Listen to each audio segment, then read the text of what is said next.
حضرت ہاشم نے کیسر و روم کے ساتھ تجارتی اور سفارتی تعلقات قائم کر لیے تھے۔ چنانچہ اسی سلسلے میں شام کی طرف سفر کے دوران ان کی شادی بنو نجار کی ایک معزز خاتون سلمہ سے ہوئی، مگر بدقسمتی سے اسی سفر کے دوران حضرت ہاشم کا انتقال ہو گیا۔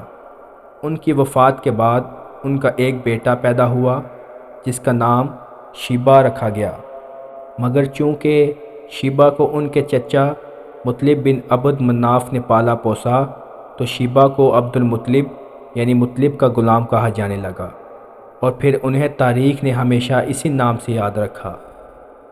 حضرت عبد المطلب بے حد حسین و جمیل، وجیحہ اور شاندار شخصیت کے مالک تھے۔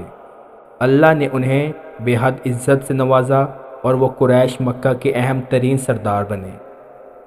ایک مدت تک ان کی اولاد میں ایک ہی بیٹا تھا جن کا نام حارث تھا۔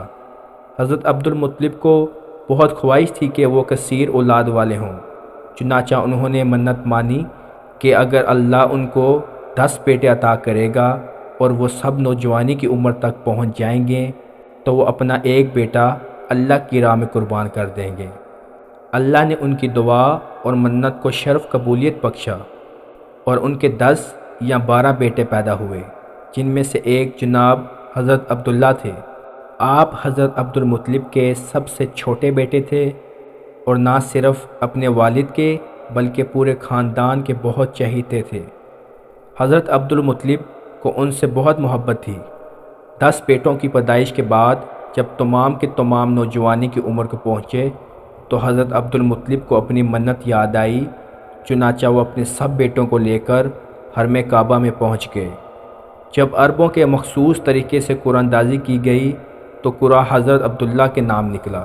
حضرت عبد المطلب یہ دیکھ کر بہت پریشان ہوئے، کیونکہ شدت محبت کی وجہ سے ان کا دل نہ چاہتا تھا کہ حضرت عبداللہ کو قربان کر دیں، مگر چونکہ وہ منت مان چکے تھے تو اس کی خلاف ورزی بھی نہیں کرنا چاہتے تھے۔ چنانچہ حضرت عبداللہ کو لے کر قربان گاہ کی طرف بڑھے۔ یہ دیکھ کر خاندان بنو ہاشم کے افراد جن کو حضرت عبداللہ سے بہت لگاؤ تھا بہت پریشان ہوئے۔ وہ حضرت عبد المطلب کے پاس آئے اور انہیں اس سلسلے میں یثرب مدینہ کی ایک کائنہ عورت سے مشورہ کرنے کو کہا۔ چنانچہ جب اس کائنہ عورت سے رابطہ کیا گیا تو اس نے اس کا حل یہ نکالا کہ حضرت عبداللہ کی جگہ خون بہا ادا کیا جائے۔ عربوں کے خون بہا میں 10 اونٹ دیے جاتے ہیں، تو حضرت عبداللہ رضی اللہ تعالیٰ عنہ کے ساتھ 10 اونٹوں کی قرآن اندازی کی جائے، اور یہ قرآن اندازی تب تک جاری رکھی جائے جب تک قربانی کا قرعہ اونٹوں کے نام نہیں نکلتا۔